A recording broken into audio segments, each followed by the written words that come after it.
Hello everyone. So we are covering M. Lakshmikant 8 editions.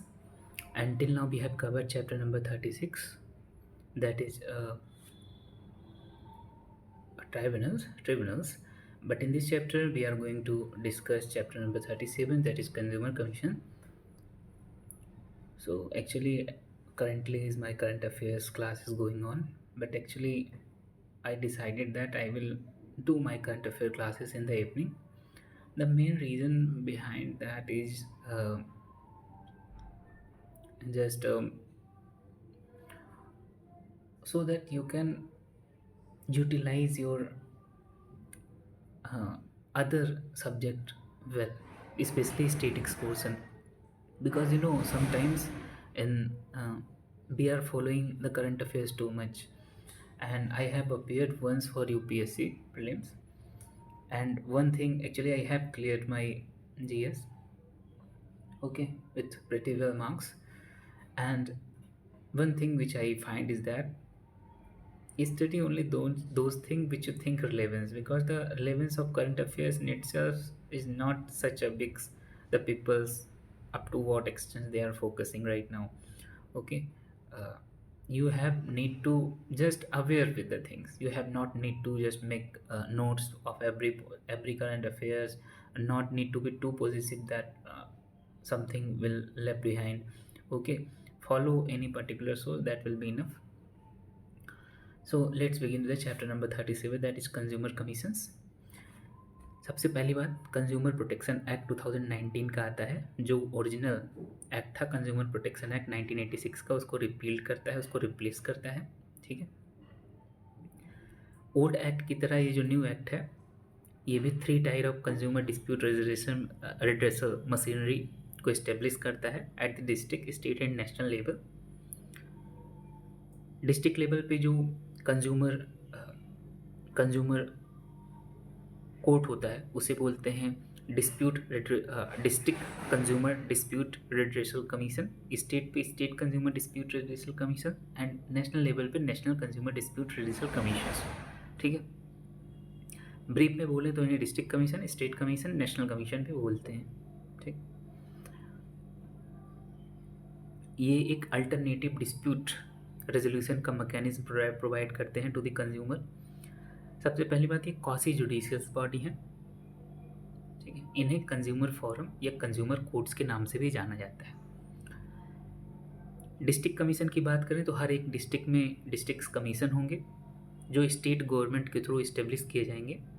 हालांकि अगर state government को लगता है कि एक डिस्ट्रिक्ट में एक से ज़्यादा डिस्ट्रिक्ट कमीशन की ज़रूरत है तो वो इस्टेब्लिश कर सकता है। ठीक। अब हम स्टेट कमीशन की बात करें तो स्टेट कमीशन स्टेट में होता है और वो स्टेट गवर्नमेंट के थ्रू इस्टेब्लिश होता है। ठीक है। जनरली ये स्टेट की जो कैपिटल होता है वहीं पे होता है, एंड कुछ अदर प्लेसेस पे भी ये फंक्शन कर सकता है अगर गवर्नमेंट उसको नोटिफाई करे कि हाँ आप इस प्लेस पे भी फंक्शन कीजिए। ठीक है। This is done by the state commission in consultation with the state commissions. ठीक।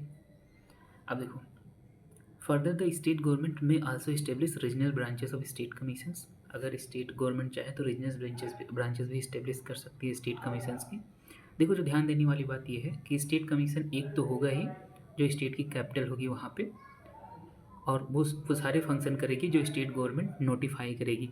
साथ ही साथ वो किसी दूसरे जगहों में, स्टेट की किसी दूसरे जगह में भी इस्टेब्लिश हो सकती है, मतलब कुछ उसकी ब्रांचेस खोली जा सकती हैं अगर स्टेट कमीशन स्टेट गवर्नमेंट के साथ कंसल्ट करके रिकमेंड करता है। ठीक है। स्टेट गवर्नमेंट चाहे तो रीजनल ब्रांचेस भी इस्टेब्लिश कर सकता है, ये हम देख लिए। ठीक है। अब बात करते हैं नेशनल कमीशन की। नेशनल कमीशन सेंट्रल गवर्नमेंट के थ्रू इस्टेब्लिश की जाती है। ठीक। ये बेसिकली जो देश की राजधानी है वहाँ पे ये फंक्शन करती है, और भी कुछ अदर प्लेसेस पे फंक्शन कर सकती है अगर सेंट्रल गवर्नमेंट नोटिफाई करती है। ठीक है। लेकिन जो अदर प्लेसेस पे फंक्शन करेगी उसको डिसाइड करने के लिए सेंट्रल गवर्नमेंट सबसे पहले नेशनल कमीशन जो है दिल्ली में बैठेगी, उसके साथ कंसल्ट करेगी। फर्दर द सेंट्रल गवर्नमेंट में आल्सो इस्टेब्लिश रीजनल ब्रांचेस, अगर सेंट्रल गवर्नमेंट चाहे तो कुछ रीजनल ब्रांचेस भी इस नेशनल कमीशन के इस्टेब्लिश कर सकता है। प्रेजेंट टाइम की बात करें 678 डिस्ट्रिक्ट कमीशंस हैं एंड 35 स्टेट कमीशन है with A national commission at the apex. National commission 1988 में कॉन्स्टिट्यूट हुआ था, ये चीज़ ध्यान रखना है। उसके बाद हम बात करते हैं national consumer dispute redressal commissions. ठीक, अब हम हायरार्की में एकदम देखते हैं इसको। कंपोजिशन की बात करें नेशनल कमीशन की, तो इसमें एक प्रेसिडेंट होंगे। प्रेसिडेंट वो प्रेसिडेंट ऑफ इंडिया वाले नहीं, ये प्रेसिडेंट इसके जो हेड होते हैं उसको बोलते हैं। प्रेसिडेंट होंगे और 4 मेंबर से कम नहीं होने चाहिए और उससे ज़्यादा भी हो सकते हैं, ठीक है, उससे ज़्यादा जितना भी प्रिस्क्राइब किया जाता है by the central government.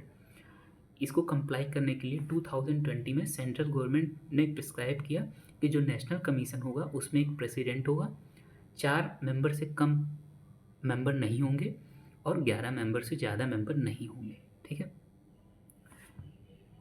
Further in 11 members में कम से कम एक वुमेन मेंबर होनी चाहिए। सेंट्रल गवर्नमेंट में make rules to provide the qualification, appointment, salary and allowance, resignations, removal and other condition of services of the president and member of the national commissions. अब ये जो national commission होगा इसमें जो members होंगे उनका qualification क्या होगा, उनके अपॉइंटमेंट रिलेटेड रूल क्या होंगे, सैलरी क्या होगी, अलाउंस क्या होंगे, रेजिग्नेशन क्या होंगे, मतलब उसका रेजिग्नेशन वो किसको देंगे, कैसे देंगे, रिमूवल उनका कैसे हो सकता है, और जो अदर कंडीशन है सर्विसेज की जो अदर कंडीशन है प्रेसिडेंट और उसके मेंबर्स रिलेटेड नेशनल कमीशन के, उस पर सेंट्रल गवर्नमेंट ही रूल बना सकती है। जो प्रेसिडेंट और मेंबर होंगे नेशनल कमीशन के, सेंट्रल गवर्नमेंट उन्हें अपॉइंट करेगी, लेकिन कब अपॉइंट करेगी, जब सर्च कम सिलेक्शन कमेटी उनका नाम रिकमेंड करेगी उन मेंबर या प्रेसिडेंट का। सर्च कम सिलेक्शन कमेटी के मेंबर्स कौन कौन होंगे, तो इसे chief justice of India chair करेगा या फिर सुप्रीम कोर्ट का जज चेयर करेगा, जिसे chief justice of India nominate करता है। एग्जैक्टली हमने देखा था एडमिनिस्ट्रेटिव ट्रिब्यूनल्स के बारे में, सेंट्रल एडमिनिस्ट्रेटिव ट्रिब्यूनल्स के बारे में भी यही कंपोजिशन था, सर्च कम सिलेक्शन कमेटी का सेंट्रल गवर्नमेंट अपॉइंट करती थी, ठीक है। जो एज रिलेटेड क्वालिफिकेशंस है कि 50 ईयर्स से कम नहीं होने चाहिए, सेम सेंट्रल एडमिनिस्ट्रेटिव ट्रिब्यूनल्स के लिए भी था, ठीक है। अपॉइंट होने के बाद 4 साल तक मैक्सिमम वो फंक्शन कर सकते हैं प्रेसिडेंट या उसके मेंबर्स, या मैक्सिमम ईयर 70 ईयर्स तक उनकी मतलब अपर एज लिमिट है, ठीक है, प्रेसिडेंट के केस में। और जो अदर मेंबर्स हैं उनके लिए मैक्सिमम अपर एज लिमिट है 67 ईयर्स। एग्जैक्टली ये पैरेलल है एकदम सेंट्रल एडमिनिस्ट्रेटिव ट्रिब्यूनल्स के। I think that's why they have put both the chapter in the same sequence, so that we can get a little bit clarity to understand these two chapters together and get a bit more conceptual clarity. Okay, तो ये हो गया। Neither the salary and allowance nor the other term of condition of service of the president or any other member of national commission shall be varied to his disadvantage after his appointment। ठीक है, जब president जो national commission है उसके president या जो other member हैं वो अपॉइंट हो जाते हैं, तो उनकी जो सैलरी अलाउंस है ऐसा नहीं कि बाद में उसे घटाया जा सके, क्योंकि अगर ऐसा किया जाएगा तो ये इंडिपेंडेंटली फंक्शन नहीं कर पाएंगे, ठीक है। जुडिक्शंस की बात करें, नेशनल कमीशन के पास पिक्यूनरी जुडिक्शंस होता है, मतलब मॉनेटरी रिलेटेड मैटर, उसकी एक लिमिट होती है कि हाँ भाई इतना अगर पैसे की बात है तो नेशनल कमीशन इसको देखेगा। अपीलेट जुडिक्शंस है, रिविजनल जुडिक्शंस है। रिविजनल जुडिक्शंस की हाँ अगर किसी जो इसके जो हायरार्की में जो डिस्ट्रिक्ट कमीशंस और जो स्टेट कमीशंस है वो अगर कुछ गलत या वो अपने जो उनका जुडिक्शन उससे एक्सीड कर जाती हैं तो उसको ये अपने हाथ में लेके उसको डिस्पोज कर सकता है केसेस को, यही है रिविजनल जुडिक्शंस। अपीलेट जुडिक्शंस का मतलब कि कोई भी पर्सन जो डिस्ट्रिक्ट कमीशन या स्टेट कमीशंस के डिसीजन से खुश नहीं है वो नेशनल कमीशन में अपील कर सकता है, ठीक है। पिक्यूनरी जुडिक्शंस मतलब क्या मॉनेटरी लिमिट होगी, तो सबसे पहली बात कि जो national commission shall jurisdiction to entertain complaint where the value, initially क्या था कि अगर गुड एंड सर्विसेज की वैल्यू 10 करोड़ रुपये से ज़्यादा होती है तो उस पर जुडिक्शन किसका होगा, नेशनल कमीशंस का। बट अगर सेंट्रल गवर्नमेंट चाहे तो इस वैल्यू को अपने हिसाब से घटा बढ़ा सकती है जैसा उसको सही लगता है। इसी को कंप्लाई करते हुए 2021 में जो ये लिमिट थी 10 करोड़ से ज़्यादा अब तक सुनवाई कर सकता था, बस उस लिमिट को घटा के 2 करोड़ कर दी गई कि 2 करोड़ से ज़्यादा के जो कोई भी केस होंगे, अ, कोई भी गुड एंड सर्विसेज जिसकी मॉनेटरी वैल्यू 2 करोड़ से ज़्यादा होगी, उन केसेस को नेशनल कमीशन सुन सकता है। अपीलेट जुडिक्शंस की बात करें तो अपील ये सुन सकता है from the order of state commissions, ठीक है। बट जो अपील करना होगा 30 डेज़ में अपील करना होगा। जब भी ऑर्डर स्टेट कमीशन सुनाता है उसके 30 डेज़ में आपको नेशनल कमीशन में अपील करना ही होगा। बट अगर नेशनल कमीशन को लगता है कि अगर आप 30 डेज़ के अंदर, आपका 30 डेज़ एक्सपायर हो गया, उसके अंदर आप अपील नहीं कर पाए हैं due to some satisfactory reason, तो कि कुछ सफिशिएंट काज था जिसकी वजह से आप नहीं अपील कर पाए, तो 30 डेज़ के जो पीरियड है उसको एक्सटेंड भी कर सकता है आपके लिए, ठीक है। National commission shall have jurisdictions to entertain the appeal against the order of central consumer protection authority, ठीक है। नेशनल कमीशन के पास उसके पास ये भी जुडिक्शन है कि जो सेंट्रल कंज्यूमर प्रोटेक्शन अथॉरिटी है वहाँ से भी अगर आप संतुष्ट नहीं हैं तो आप यहाँ पे अपील कर सकते हैं। 30 डेज़ के अंदर आपको अपील करना होगा, ठीक है। जब भी order central consumer protection authority आपको सुनाती है उसके 30 डेज़ के अंदर आपको नेशनल कमीशन में अपील करना होगा, अगर आप अपील के थ्रू नेशनल कमीशन से मामला सुलटवाना चाहते हैं तो, ठीक है। रिविजनल जुडिक्शंस की बात करें तो national commission shall have jurisdictions to call for records and parts appropriate order in any consumer dispute which is pending before और has been decided by the state commissions, ठीक है। स्टेट कमीशंस स्पेसिफिकली आप ध्यान रखेंगे, state commission district commission का जिक्र नहीं है यहाँ पे, इसी वजह से मैं नहीं बोलूँगा यहाँ पे, ठीक है। और ये तो डिस्ट्रिक्ट कमीशन आप छोड़ ही दीजिए। स्टेट कमीशन मान लो अपने जुडिक्शन से थोड़ा एक्सीड कर जाता है या किसी ऐसे मैटर को सुन लेता है का मतलब अपना जजमेंट दे देता है जो उसके जुडिक्शंस के अंदर नहीं आता है, तो ये जो नेशनल कमीशन है उसके पास ये रिविजनल जुडिक्शंस है कि वो इस मैटर को रिवाइज कर सकता है, अपना जजमेंट सुना सकता है। किन किन कंडीशन में, अगर स्टेट कमीशंस अपने जुडिक्शन को एक्सीड कर जाता है, मतलब जितने उसके पास पावर नहीं थी उससे आगे बढ़ के उसने अपना जुडिक्शंस दे दिया, ठीक है, अपना न्याय सुना दिया। दूसरे केस में कि अगर स्टेट कमीशन फेल हो जाता है अपने जुडिक्शंस को एक्सरसाइज करने में, तब भी रिविजनल पावर है जो ये नेशनल कमीशन है। तीसरा कंडीशन है कि स्टेट कमीशन जो है उसने जो अपना जुडिक्शंस है उसको इलीगल तरीके से, ठीक है, या किसी मटेरियल इरेगुलरिटी के साथ अपना जुडिक्शंस दिया है, तो ऐसे केस में भी रिविजनल जुडिक्शंस है नेशनल कमीशन के पास। कुछ अदर पावर भी है नेशनल कमीशन के पास कि नेशनल कमीशन चाहे तो डिक्लेयर कर सकता है किसी टर्म ऑफ कॉन्टैक्ट को, या टर्म ऑफ कॉन्टैक्ट जो उसे लगता है कि हाँ ये अनफेयर है, ठीक है, उसको नल एंड वॉइड डिक्लेयर कर सकता है। नेशनल कमीशन के पास ये भी पावर है कि वो चाहे तो रिव्यू कर सकता है अगर उसको लगता है कि कोई ऑर्डर उसने पास किया है, ठीक है, और उसमें कुछ एरर है। अब इस चीज़ को करने के लिए चाहे तो कोई मोशन ला के उसके बाद कमीशन पहले कोई मोशन ला के उसके बाद करे, ठीक है, या फिर कोई जो एप्लीकेंट है वो application they with in 30 days, मतलब जब भी ऑर्डर इस नेशनल कमीशन ने सुनाया है उसके 30 डेज़ के अंदर कोई पार्टीज एप्लीकेशन फाइल कर दे या फिर कमीशन उसके लिए खुद से कोई मोशन ला के उस पर सुनवाई कर दे, ठीक है। Where an order is pass by the national commission ex parte, ठीक है, नेशनल कमीशन की एक्सपर्टी मतलब on the behalf of national commission किसी दूसरी बॉडी ने कोई ऑर्डर पास किया, ठीक, तब कोई एग्री पार्टी चाहे तो एप्लीकेशन फाइल कर सकती है कमीशन में कि आप इस ऑर्डर को सेट असाइड कर दो। नेशनल कमीशन में transfer any complaint pending before the district commission, देखो अगर नेशनल कमीशन चाहे, ठीक है, तो किसी कंप्लेंट को जो किसी एक डिस्ट्रिक्ट कमीशन में पेंडिंग है उसे, ठीक है, किसी दूसरे स्टेट के डिस्ट्रिक्ट कमीशन के पास भेज सकता है। बट इसके लिए चाहे या तो पहले जो एप्लीकेंट होगा उसको एक कंप्लेंट फाइल करनी होगी, या अगर कमीशन चाहे तो खुद से भी ये ट्रांसफ़र कर सकता है। अगर किसी डिस्ट्रिक्ट कोर्ट्स में, किसी एक स्टेट के डिस्ट्रिक्ट कोर्ट्स में कोई कंप्लेंट पेंडिंग है तो उसे वो उठा के दूसरे स्टेट के दूसरे डिस्ट्रिक्ट कोर्ट्स में भेज सकता है, ठीक है, ये चीज़ ध्यान रखना है। कोई अपील, अगर नेशनल कमीशन के अगेंस्ट आपको कोई अपील फाइल करना है तो सुप्रीम कोर्ट में आप फाइल कर सकते हैं, बट विद इन 30 डेज़, ठीक है। हालांकि सुप्रीम कोर्ट चाहे तो ये 30 डेज़ का पीरियड है इसको एक्सटेंड कर सकता है अगर उसको लगता है कि हाँ कुछ ऐसा सफिशिएंट काज था जिसकी वजह से आपने 30 डेज़ के अंदर अपील नहीं कर पाए। ठीक है। एडमिनिस्ट्रेटिव कंट्रोल की बात करें तो ये नेशनल कमीशन जो है उसके पास कुछ एडमिनिस्ट्रेटिव कंट्रोल भी है कि वो स्टेट कमीशन जो है उसकी परफॉर्मेंस को मॉनिटर कर सकता है। किस केसेस में, मतलब किन मैटर्स में, कि हाँ भाई उसने अपने केसेस को डिस्पोज नहीं किया इन रिपीटेड टाइम्स। चाहे तो वो पीरियोडिक रिटर्न्स के लिए रिटर्न्स के लिए भी कॉल कर सकता है।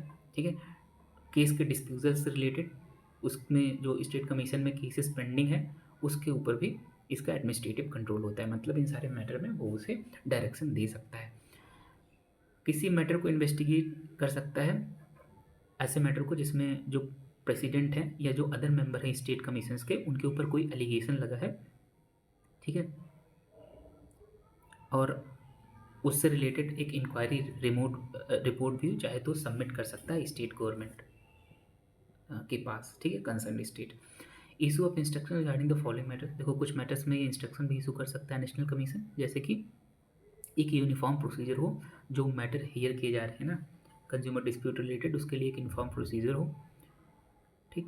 Prior service of copies of document produce by one party to the opposite party, मान लो कोई किसी पार्टी ने कंप्लेंट फाइल किया किसी दूसरे पार्टी के खिलाफ, तो ये भी वो इंस्ट्रक्शन इशू कर सकता है कि उस कॉपीज़ को आप अपोजिट पार्टी को प्रोवाइड कराओ। कोई अगर जजमेंट है वो मान लो किसी अदर लैंग्वेज में दे दिया गया है तो उसको इंग्लिश में भी अवेलेबल करवाने के लिए भी इंस्ट्रक्शन दे सकता है। ठीक है। जो डॉक्यूमेंट्स की कापीज़ हैं उसके स्पीडी ग्रांट्स को भी ये स्पीडी ग्रांट्स के लिए भी इंस्ट्रक्शन दे सकता है। Overseeing the function of the state commission district commission के फंक्शन को भी ओवरसी कर सकता है नेशनल कमीशन, चाहे वह तो इंस्पेक्शन के थ्रू कर सकता है। ठीक है। या फिर किसी दूसरे मेथड के थ्रू, ताकि जो ऑब्जेक्टिव इस एक्ट के अंदर मेंशन है उसको फुलफिल किया जा सके। ठीक। अब हम बात करते हैं स्टेट कंज्यूमर डिस्प्यूट रिड्यूसल कमीशन की बात। कंपोजिशन इसमें भी प्रेसिडेंट होंगे, 4 मेंबर से कम नहीं होने चाहिए और उतने मैक्सिमम मेंबर्स हो सकते हैं जितना जो सेंट्रल गवर्नमेंट है प्रिस्क्राइब करे। ठीक।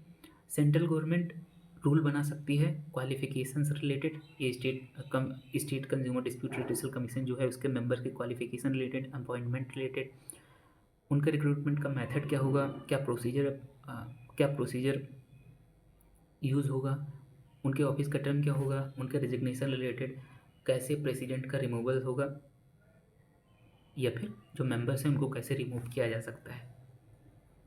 स्टेट गवर्नमेंट चाहे तो रूल बना सकती है related to salary allowance and other term and condition of service of the president member of the. अब देखो जो salary and allowance related matter है या फिर कुछ अदर मैटर्स हैं जैसे कि टर्म ऑफ कंडीशन हो गया, salary allowance, terms of conditions of service of the president और अदर्स जो मेंबर है स्टेट कमीशन के, उस पर रूल कौन बनाएगा, स्टेट गवर्नमेंट।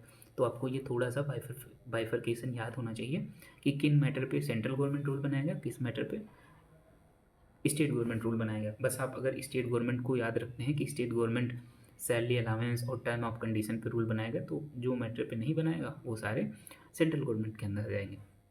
जुडिक्शन की बात करें तो पेक्यूनियरी जुडिक्शन से मतलब एक मॉनिटरी लिमिट है। ठीक है।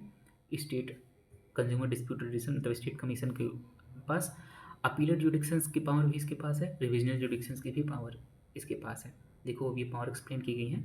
पेक्यूनियरी जुडिक्शंस की बात करें तो ओरिजिनली क्या था इसमें कि जो इसकी लिमिट थी कि 1 करोड़ से ज़्यादा और 10 करोड़ से ज़्यादा कम के बीच में जो केसेस होंगे उससे ये डील करेगा। बट 2021 में एक अमेंडमेंट के थ्रू इस लिमिट को जो घटा के 50 लाख रुपीज़ कर दी गई और अपर लिमिट 2 करोड़ रुपीज़ कर दी गई। ठीक है। 50 लाख से 2 करोड़। ठीक है। 2 करोड़ से ज़्यादा जितने नेशनल कमीशन डील करेगा, 50 लाख से जितना नीचे रहेंगे स्टेट डिस्ट्रिक्ट कमीशन उससे डील करेगा। ठीक है। अपीलेट जुडिक्शंस की बात करें तो इसके पास अपील की भी पावर है कि डिस्ट्रिक्ट कमीशन की अगर जजमेंट से कोई पर्सन खुश नहीं होता है तो अपील कर सकता है स्टेट कमीशन में विद इन 40 डेज़। ठीक है। 40 डेज़ के अंदर, हालांकि स्टेट कमीशन चाहे अगर उसे लगे कि ये 40 डेज़ का जो टाइम एक्सपायर हो गया है बट जो जो डिले हुआ है उसके पीछे कोई सफिशिएंट काज है, तो वो इस लिमिट को एक्सटेंड भी कर सकता है। रिविजनल जुडिक्शंस, ठीक है, स्टेट कमीशन के पास कुछ रिविजनल जुडिक्शंस भी हैं, जैसे call for records and pass appropriate order in any consumer dispute which is pending before और has been decided by district commissions, ठीक है। जो एग्जैक्टली हमने पढ़ा था ऊपर, जो रिविजनल जुडिक्शन था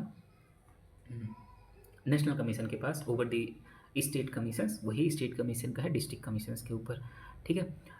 किन केसेस में, जैसे डिस्ट्रिक्ट कमीशन अगर अपने जुडिक्शन को एक्सीड करता है उस केसेस में रिविजनल जुडिक्शंस है। डिस्ट्रिक्ट कमीशन फेल हो जाता है अपने जुडिक्शन को एक्सरसाइज करने में, ठीक है, या डिस्ट्रिक्ट कमीशंस इस तरह एक्ट करता है जो कि कहीं ना कहीं इलीगल है या फिर कोई उसमें मटेरियल इरेगुलरिटीज़ है, मतलब सेम कंडीशन है, ठीक है। रिविजनल जुडिक्शंस की जो नेशनल कमीशन के ऊपर स्टेट कमीशन था वही सेम रिविजनल जुडिक्शंस है स्टेट कमीशन के ऊपर डिस्ट्रिक्ट कमीशंस, ठीक है। बस एरिया थोड़ा कम हो गया ऊपर द डिस्ट्रिक्ट लेवल, ठीक है। अदर्स पावर की बात करें तो ये ऊपर के तो पावर हमने देखे ही, ठीक। कुछ अदर पावर है कि स्टेट कमीशन चाहे तो may declare any term of contract, चाहे तो किसी टर्म ऑफ कॉन्ट्रैक्ट को बिटवीन द पार्टीज उसको नल एंड वॉइड डिक्लेयर कर सकती है अगर उसे लगता है कि ये कंज्यूमर के लिए अनफेयर है, ठीक। जो स्टेट कमीशन है वो चाहे तो रिव्यू भी कर सकता है अगर उसने कोई जजमेंट पास किया और उसको लगता है कि उसमें एरर है, ठीक है। बट इस रिव्यू को उसको 30 डेज़ के अंदर करना पड़ेगा, चाहे वो खुद से करे या उसके लिए कोई एप्लीकेशन कोई जो मेंबर्स है वो फाइल करे। स्टेट कमीशन चाहे तो वो जो केसेस हैं किसी एक डिस्ट्रिक्ट कमीशन के पास अगर केसेस पेंडिंग है तो दूसरे डिस्ट्रिक्ट कमीशन के पास ट्रांसफ़र कर सकता है विद इन द स्टेट, ये चीज़ ध्यान रखना है। नेशनल कमीशन क्या करता था, वो एक स्टेट से उठा के केसेस को दूसरे स्टेट के स्टेट कमीशन में ट्रांसफ़र करता था, बट यहाँ पे एक ही स्टेट के अंदर इंटर डिस्ट्रिक्ट अगर ट्रांसफ़र करना है केसेस तो स्टेट कमीशन कर सकता है, ठीक है। बट इसके लिए चाहे कोई एप्लीकेंट एप्लीकेशन फाइल करे या खुद से भी ये कर सकता है, ध्यान रखना है। एडमिनिस्ट्रेटिव कंट्रोल भी इसके पास होता है over all the district commissions. अब हम बात करते हैं district consumer dispute redressal commission की बात। इसके कंपोजिशन क्या होंगे, तो प्रेसिडेंट होंगे and not less than 2 or not more than such number of members, ठीक है। अभी तक हमने स्टेट कमीशन की बात की, नेशनल कमीशन की बात की। नेशनल कमीशन में जो मेंबर्स की लिमिट थी 4 से कम नहीं होना चाहिए, 11 से ज़्यादा नहीं होनी चाहिए। स्टेट कमीशन में 4 से कम नहीं होनी चाहिए, अपर लिमिट कोई सेट नहीं की गई थी। डिस्ट्रिक्ट कमीशंस के लिए 2 मेंबर से कम नहीं होने चाहिए इन प्रेसिडेंट को छोड़ के, ठीक है।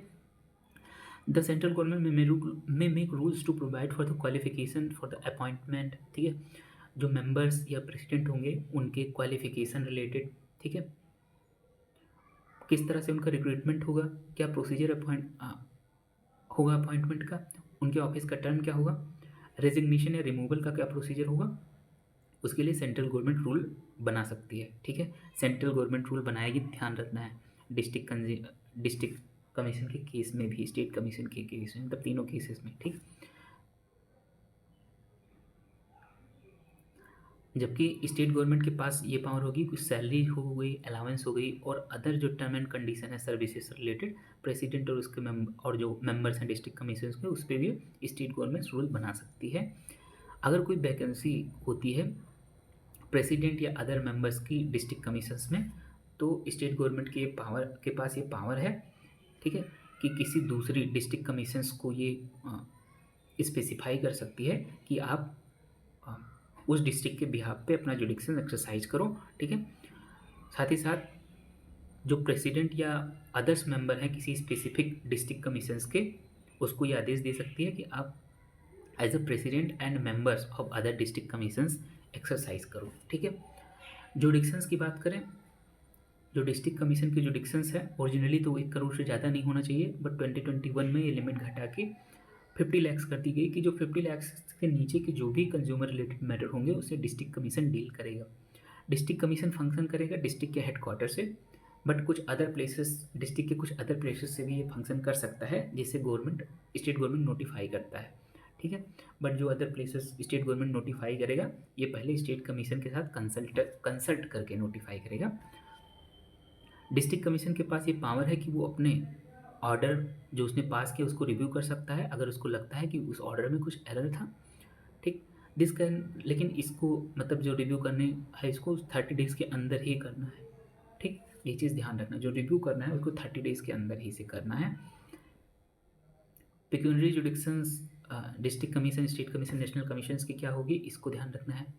डिस्ट्रिक्ट कमीशन की अप टू 50 लाख से 2 करोड़ के बीच में स्टेट कमीशन के पास, नेशनल कमीशन के पास 2 करोड़ से ज़्यादा के होंगे। ये 2021 का रूल है, तो अगर आपके पास कोई पुरानी एडिशन है तो हो सकता है उसमें 2019 का केस मेंशन हो, उससे भी पुरानी है तो 1986 का मेंशन हो। तो आप के लिए बहुत ज़रूरी है कि आप इससे अपडेट रखें, so that if you are going to appear within the examinations, this kind of silly mistakes are not going to ruin your examinations.